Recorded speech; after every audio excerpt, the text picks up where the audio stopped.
Hello hello hello hello.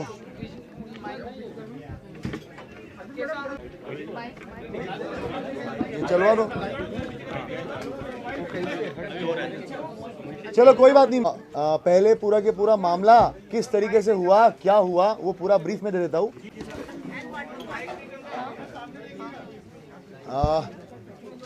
आप सब लोगों को जानकारी, एक सेकंड, आप सब लोगों को जानकारी में है कि 7 और 8 के दरमियान रात्रि जो है इंदौर बिलासपुर ट्रेन के अंदर से एक अर्चना तिवारी नाम की युवती जो B3 AC कोच में थी, वहाँ से वो लापता हो गई।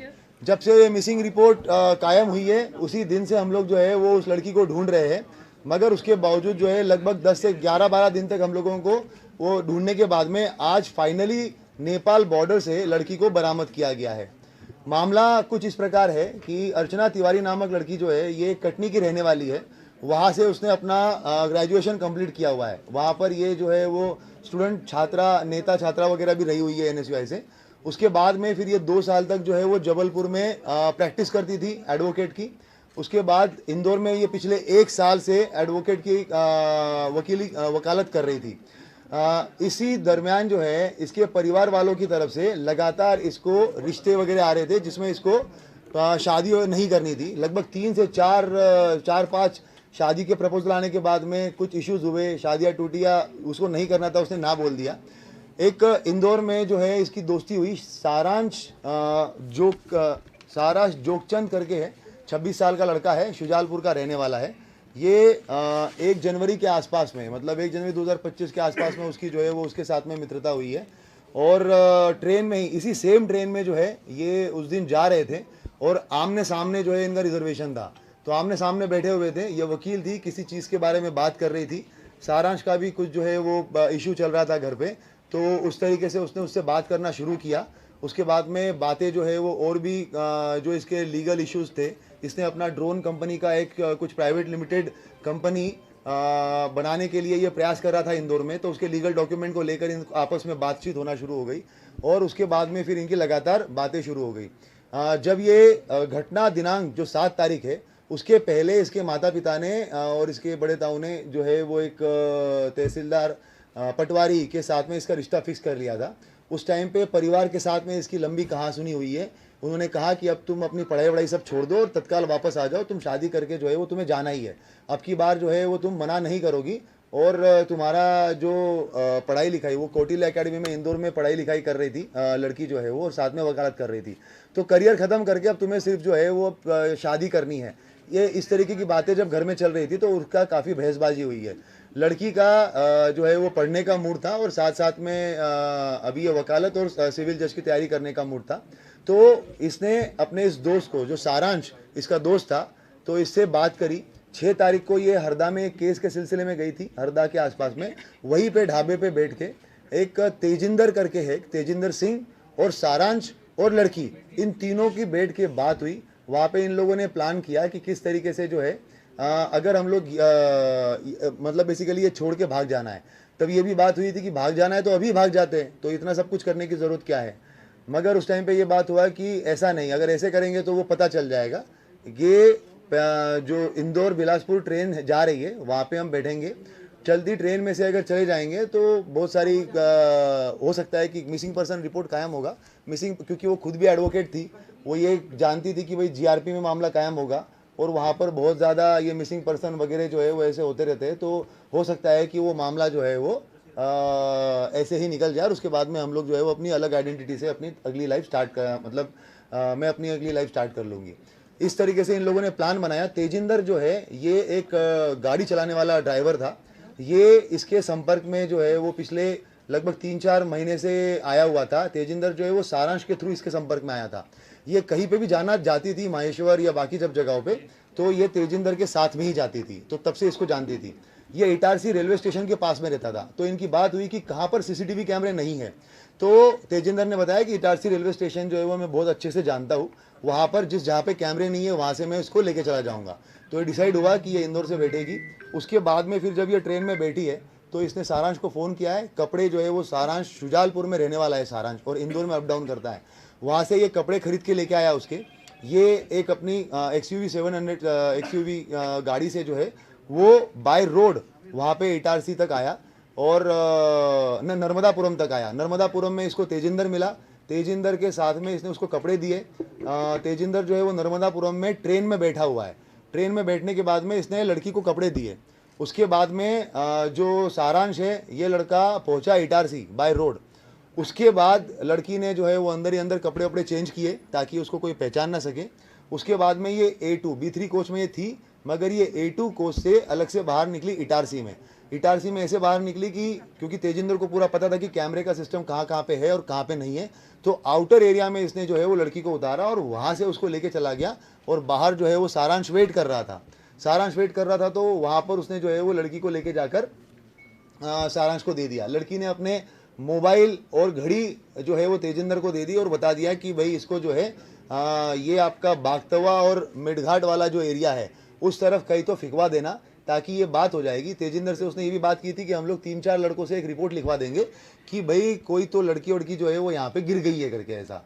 और ट्रेन में जब आगे गाड़ी वाड़ी रहेगी तो वहाँ पर हम लोग जो है वो कंप्लेंट करवा देंगे। ये सारी बातें हो गई और उसके बाद में उसको मोबाइल और घड़ी वगैरह दे दिया। लड़की जो है वो सारांश के साथ में आगे चली गई। कोइंसिडेंटली सारांश एक व्यक्ति को भी साथ में लेके आया था, तो वो भी उसको भी हम लोगों ने राउंड अप करके उससे बयान वयान लिए हुए हैं। वो चश्मदीद गवाह है। उसके बाद में घटना ये हो गई कि तेजिंदर को उसी टाइम पे दिल्ली की पुलिस उठा के लेके चली गई। क्यों? कारण तेजिंदर जो है वो किसी फ्रॉड के मामले में आरोपी था।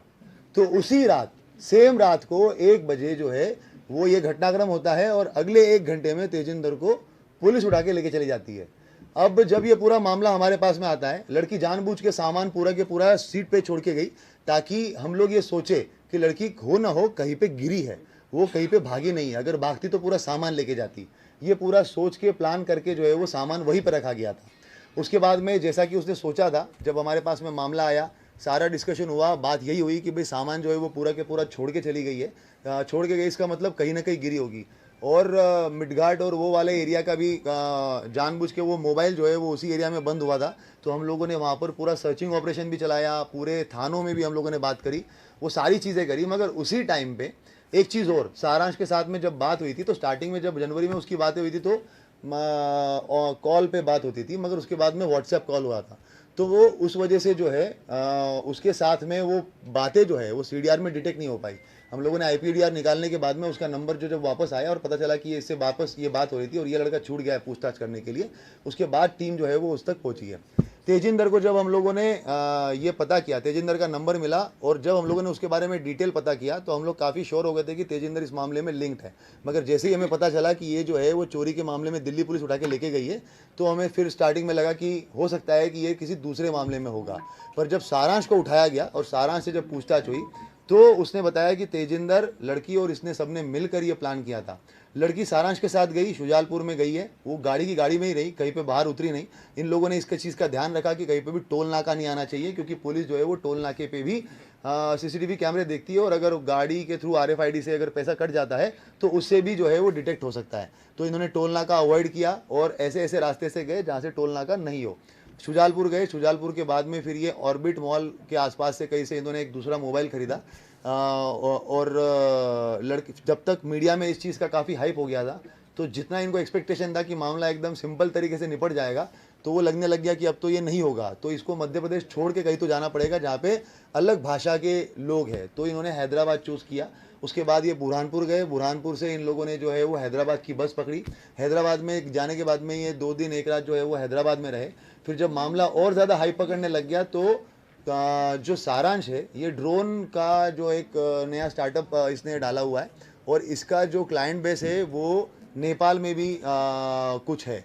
तो इन लोगों की पहले वो बात हो चुकी थी, तो इनकी बात हुई कि अब इसको जो है वो भारत छोड़ के ही हम लोग जो नेपाल की तरफ चले जाएंगे। उसके बाद फिर इन्होंने बस पकड़ी, बस पकड़ के जोधपुर से दिल्ली, दिल्ली से उसके बाद में जो है ये कुछ दिन वो काठमांडू चली गई। लड़की काठमांडू चली गई, लड़का जो है वो वापस आ गया।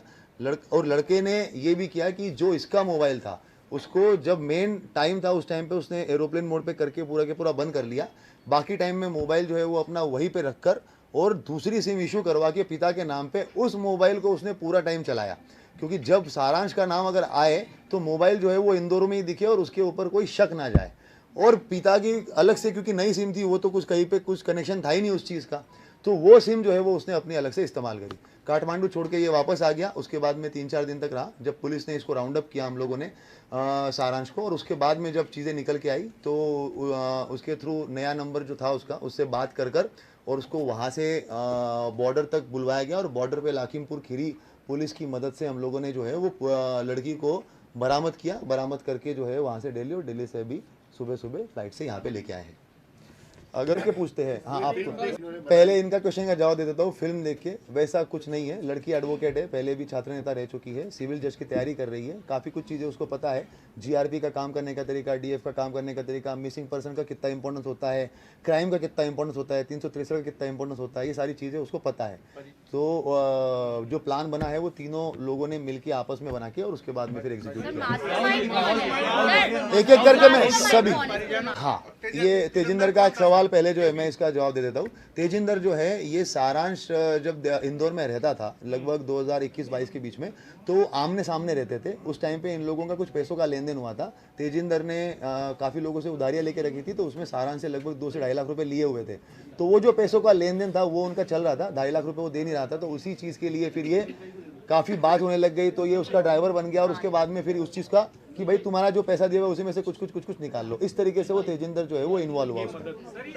राम तोमर वाली बात मैं पहले कंप्लीट कर लेता हूँ। राम तोमर जो है गुमशुदगी वाले मामले में कहीं से कहीं तक इन्वॉल्व नहीं है, मगर राम तोमर की जो पहचान है वो लगभग ग्वालियर जबलपुर में जब लड़की प्रैक्टिस करती थी उस टाइम पे किसी के थ्रू ही लड़की से हमने बातचीत करी है। आप भी अलग से अभी बाद में भी उससे जब भी बातचीत होगी तो जानकारी में आएगा। लड़की का कहना है कि राम तोमर को आज तक उसने चेहरा भी नहीं देखा उसका, मगर राम तोमर उसको लगातार फ़ोन करता था, और उसने बीच में 3 से 4 बार उसके टिकट्स बना दिए थे, जो एक भी टिकट में वो वापस गई नहीं है। उसका ये कहना था कि तू ग्वालियर आ जा और ग्वालियर में जो है वो प्रैक्टिस कर। वो थोड़ा परेशान थी उससे कि वो बार बार फ़ोन क्यों करता है करके। जब वो ऑफिशियल काम है तब तक तो ठीक है, पर बार बार फ़ोन क्यों करता है। मगर जो गुमशुदगी वाला पार्ट है उससे राम तोमर का कुछ भी लेना देना नहीं है। कोई क्वेश्चन? हाँ, लड़की डिनाई करती है, लड़की बताती है कि वो मेरा दोस्त था, बाकी तो और वो अच्छे से इस सवाल का जवाब दे पाएगी। लड़की के पास में हाँ कुछ पैसा वगैरह, तो लड़की क्योंकि कमाती थी, खुद ही उसके केस वेस चलते थे। उसका जो है वो हरदा में भी एक अलग से केस पे काम कर रही थी, खंडवा में भी किसी केस पे काम कर रही थी, तो लड़की खुद भी कमाती थी। उसने अपने माँ का ऑपरेशन जो किया था, तो ऑपरेशन में भी उसने खुद ने पैसे जो है वो खर्च किए हैं, तो पैसा उसके पास में था, और कुछ पैसा जो है वो सारांश ने भी उसने पेरेंट्स को हाँ पेरेंट्स को जो है ये लगातार इनमें जो अगस्त के महीने में जब वो पटवारी का उसके पास में रिश्ता आया था और उसने ना बोला था, तो उस टाइम पे काफ़ी झगड़ा भी हुआ है। मतलब लगातार फ़ोन पे बात भी हुई है, माँ का भी झगड़ा हुआ है। माँ ने भी कहा है कि इसके अंदर जो है वो तुम्हें इस बार शादी करनी पड़ेगी वगैरह वगैरह। जिस तरीके से हर एक फैमिली में होता है कि भाई तुम्हें शादी करनी पड़ेगी, लड़के का कहना है कि नहीं मैं तो अपना लाइफ कोर करिए उसका। डेफिनेटली वो अगर ये सब चीज़ें इतनी हो रही है और उसके बाद ही 6 तारीख को हुआ है।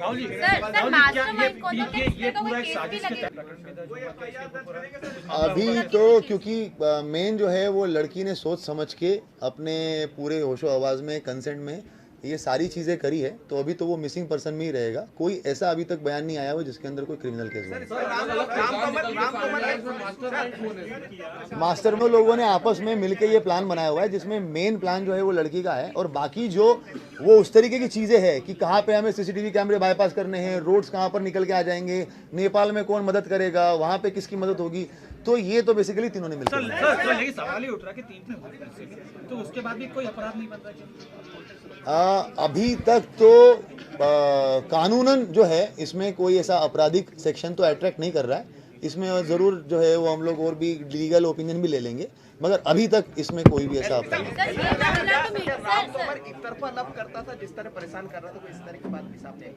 इस पे मेरा कुछ कहना उचित नहीं होगा। जो फैक्ट्स थे वो तो मैंने आपको बता दिए कि फ़ोन वोन वो करता था। 3 से 4 बार उसने टिकट भी बनाए हैं जिसमें लड़की गई नहीं है वहाँ पर, तो एक तरफा ही डिस्कशन था। लड़की का कहना है कि और कुछ जो है वो क्रिमिनल केसेस के अंदर उसने उसको मदद करी है, मतलब फ़ोन वोन पे ही मदद करी है किसी के थ्रू रेफरेंस लेकर, जब वो जबलपुर में 2 साल प्रैक्टिस करती थी उस टाइम पे। सर लड़की ट्रैवल हैदराबाद में है। लड़की जो ट्रैवल कर रही थी, सबसे पहले तो उसने अपना मोबाइल जो है वो मिडगार्ड सेक्शन में बंद करके फिकवा दिया था।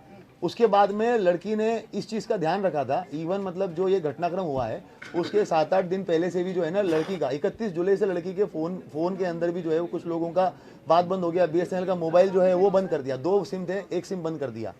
तो उसके बाद जब लड़की यहाँ से निकली है तो लड़की निकलते वक्त भी जो हम लोगों ने CCTV कैमरे भी देखे हैं उसके अंदर भी लड़की ने ये ध्यान रखा हुआ है कि वो गाड़ी के अंदर जो है वो लेटी हुई है, कहीं पे भी गाड़ी के विंडशील्ड में नहीं आ रही है, तो कैमरे में नहीं आई है। क्या मोबाइल फ़ोन भी, जो सिम कार्ड भी जो है वो उसने मध्य प्रदेश में कहीं पे भी सिम कार्ड नहीं खरीदा है, ना उसने मोबाइल खरीदा ना उसने सिम कार्ड खरीदा। और जब लड़का भी जो उसके साथ में था उसका मोबाइल वहीं पे रखकर कि भाई वो जो है उसकी लोकेशन लाइव रहे, दूसरा सिम लेके दूसरा मोबाइल लेके उसके साथ ट्रैवल किया। ये तो अपने पास इसके ऊपर अभी भी कार्रवाई नहीं। ये तो अपन बाद में लास्ट में क्वेश्चन का जवाब देंगे। और कोई स्पेसिफिक जवाब? 13 दिन तक की प्लानिंग आपको क्या लगता है सिर्फ घर से भागने के लिए की थी? इस एक मतलब लॉजिकली सोचिए, घर से भागने के और भी तरीके होते हैं, लेकिन इतने अलग अलग जगह इतने लोगों को इन्वॉल्व करना सिर्फ घर से भागने के लिए? देखिए बात एकदम वैसी है। मतलब ये लगभग हम लोग जो है वो लड़के से भी 2-3 दिन से पूछताछ कर रहे हैं, 2 दिन उससे भी पूछताछ करते करते हो गए, साथ साथ में लड़की से भी बातचीत करते हो गया। मगर एक ये है कि लड़की लगातार वो रिश्तों को डिनाई कर रही है, उसको वहाँ से निकलना है। परिवार का प्रेशर, सोशल प्रेशर, जो आज की तारीख में यंग जनरेशन में जिस तरीके से बार बार इस तरह के केसेस देखे जाते हैं, और लड़की एडवोकेट है, उसको पता है, उसको लग रहा है कि भाई GRP में मूविंग ट्रेन में अगर होगा तो कहीं ना कहीं वो मृत घोषित कर जो है वो मामला रफा दफा हो जाएगा और मैं अपनी नई आइडेंटिटी के साथ में चली जाऊंगी। उस तरीके से उसने प्लान बनाया हुआ है। मामला भी उसी तरह का है कि घर वाले जबरदस्ती शादी कराना चाह रहे थे, इसलिए उससे बचने के लिए। और जब ये जो इवॉल्वमेंट हुआ, मतलब इवॉल्व हुआ है मामला, वो तब इवॉल्व हुआ है। उसको एज ए एडवोकेट उसको ये था कि मिसिंग पर्सन रिपोर्ट को कोई बहुत ज़्यादा तवज्जो मिलने नहीं वाली है। जब वो मामला तुल पकड़ा, पहले तो वो शुजालपुर ही गए थे, वहाँ पे उन्होंने एक रूम जो है वो रेंट पे भी ले लिया था, मगर जब वो मीडिया में तुल पकड़ा तो उन्होंने बोला कि मध्य प्रदेश छोड़ना पड़ेगा। उस टाइम पे वो डिसाइड हुआ कि मध्य प्रदेश तो छोड़ना पड़ेगा। क्यों? क्योंकि मामला बहुत तुल पकड़ लिया है, लगातार सोशल मीडिया पे आ रहा है यहाँ पे। और कोइंसिडेंटली ये हुआ कि जिस जगह पे उन्होंने रूम रेंट पे लिया था वो किसी पास में ही पुलिस वाले का था। तो आते जाते जैसे ही मामला मतलब ज़्यादा तुल पकड़ेगा तो ये पुलिस वाला मुझे ज़रूर पहचान लेगा, तो इसीलिए यहाँ से निकलना बहुत ज़रूरी है। फिर ऐसे करके वो हैदराबाद निकल गई। हैदराबाद निकलने के बाद में जब मामला और ज़्यादा तुल पकड़ने लग गया तो उसके बाद में फिर जो है 14 अगस्त था जिस दिन वो दिल्ली पहुंची। 15 अगस्त के दिन जो है वो काठमांडू चली गई थी, और 14 अगस्त को काठमांडू चली गई थी, और 15 अगस्त को जो है वो लड़का उसको छोड़ के वहाँ से वापस आ गया था।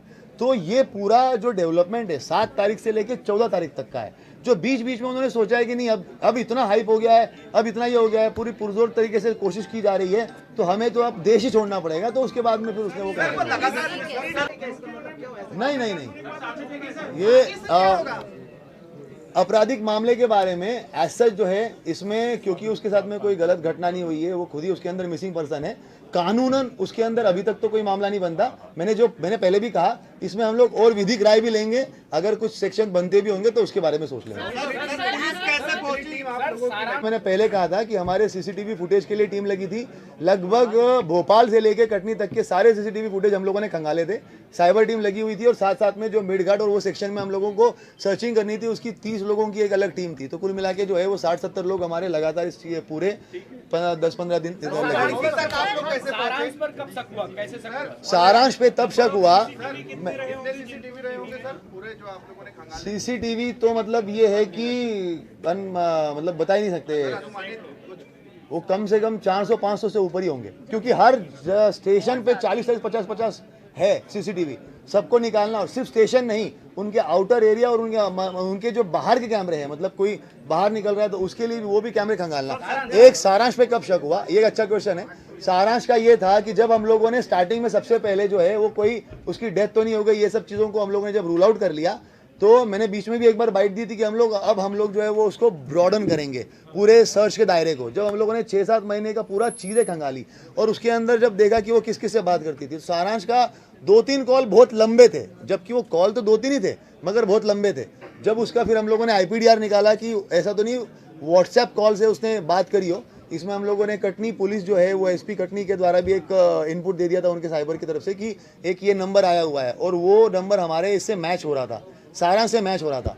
तो जब वो हमें जानकारी मिली कि यार ये लड़का कितनी क्यों बात कर रहा है और अभी तक इसको हमने पूछताछ नहीं कर पाए हैं, ये अभी तक इस दायरे में आया ही नहीं है, जब उसका दायरा बढ़ाया गया इन्वेस्टिगेशन का, और भी मतलब जो है 1 महीने को छोड़ के 6-7 महीने 10 महीने का पूरा रिकॉर्ड लेकर और उसके IP एड्रेसेस को लेकर और IP एड्रेसेस के बारे में जानकारी ली गई, तब वो सारांश का नंबर आया। और उसके बाद फिर सारांश को हम लोगों ने जब ट्रैक किया तो हमें पता चला कि अरे इस पे ये बात कर रहा था, और जब उसको उठा के लाए तो फिर तो चीज़ें फिर आसान हो गई। काठमांडू सारांश को जब हम लोगों ने पकड़ लिया, सारांश के पास उसका नंबर जो था, क्योंकि 1 सेकंड, सारांश को जब हम लोगों ने पकड़ा तो क्योंकि काठमांडू में जो है वो उसी का कनेक्शन था, तो उसके बाद उसी से बात करके उसके कनेक्शन से बात की गई, लड़की से कांटेक्ट में आए, लड़की से बात की।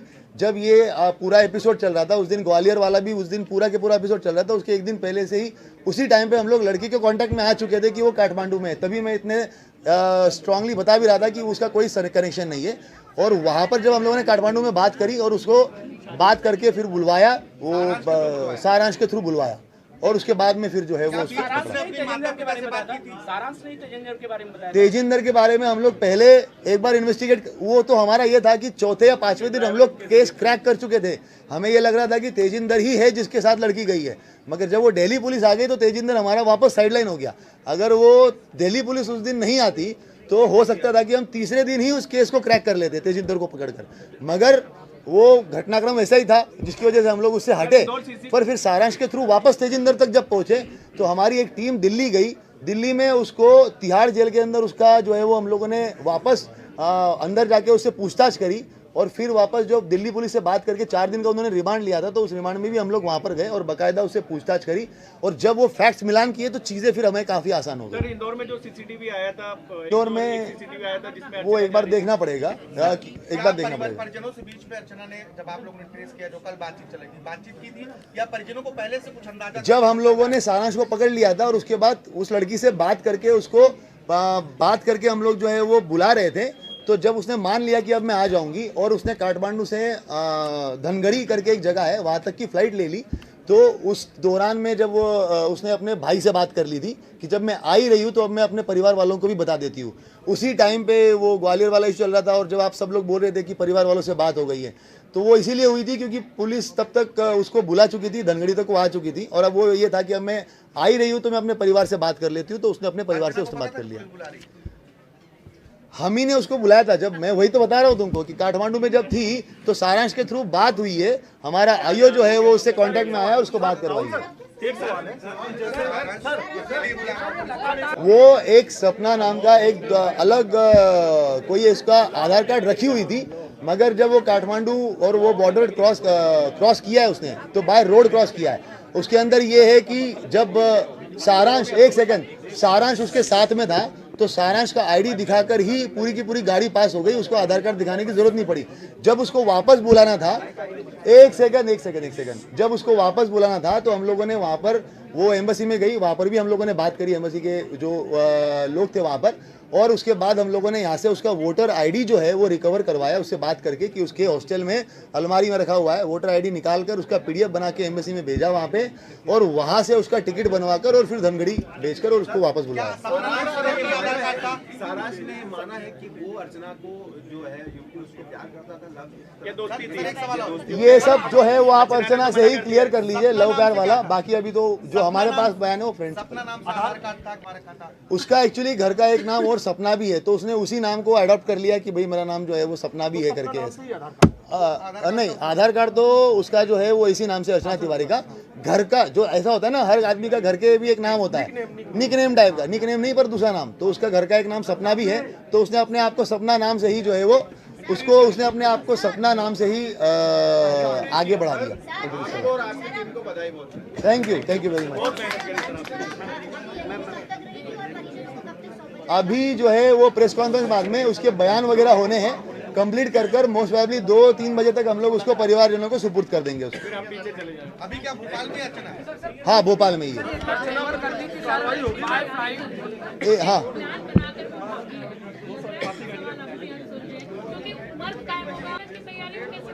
तेजिंदर और सबको मिलना इकट्ठा एक बड़ी साजिश है। ये देखो, ये अलग अलग तरीके से देख सकते हो। आज की तारीख में इसके पहले भी 2-4 इंसिडेंट्स हो चुके हैं, मैं नाम नहीं लूंगा, मगर इस तरीके से लड़कियां भागती है। ये एक समाज का वो जो एक प्रेशर होता है ना कि भाई ये होना चाहिए, ऐसा होना चाहिए, जो जिसको आज की यंग जनरेशन डिफाई करती है, और उसके इन्फ्लुएंस में टीवी सीरियल देखकर इस तरीके से वो प्लान करना ये सब सारी चीजें होती है। सारांश के ऊपर क्या कोई मामला दर्ज हुआ? एक लड़की को भगाने के आरोप में तेजिंदर दोनों इसमें शामिल क्योंकि लड़की 18 साल से ऊपर है, अपने कंसेंट से उसके साथ गई है, तो अभी तक तो कानूनन उसके ऊपर कुछ नहीं हो पाएगा। तो कहाँ तक? दिल्ली के आगे तक वैसे कोई लड़की भगा नहीं सकता ना, उसने लेके वो नेपाल तक। बालिक है। हाँ, फ्यूचर प्लानिंग तो बस ये है कि उसको जो है वो एक नई लाइफ स्टार्ट करनी थी। आगे आपको वही बता दें कि उसकी फ्यूचर प्लानिंग क्या थी।